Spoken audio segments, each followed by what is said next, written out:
Second point où je trouve qu'il fait du Trump de manière plus subtile, mais il fait du Trump, c'est sur le protectionnisme.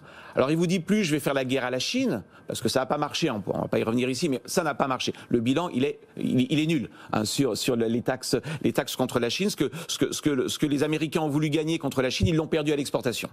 Par contre, il fait le Buy American.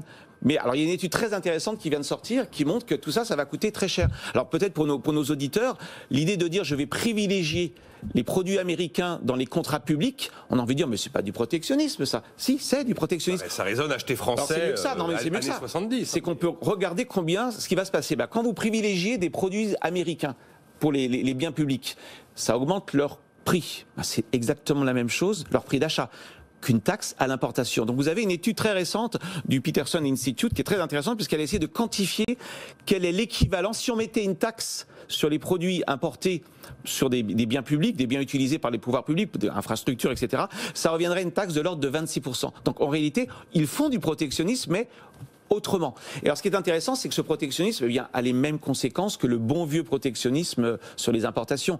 Premièrement, ça augmente les prix. Donc le gouvernement fédéral va surpayer ses achats publics. Alors vous allez me dire, super, il surpaye, mais d'un autre côté, il préserve des emplois. Alors calculons le bon vieux coût par emploi sauvé.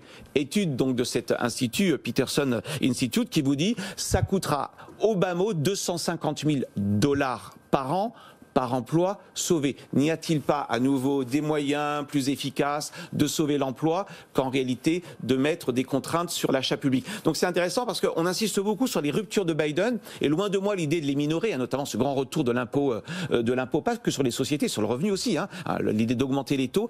Mais attention sur le protectionnisme, moi je vois pas de changement radical, je vois peut-être un changement dans la tonalité, dans la forme, mais attention, l'idée de dire acheter américain dans les contrats d'achat public, c'est du protectionnisme. Mais ça caresse l'opinion, Emmanuel Combe. Ça coûte cher.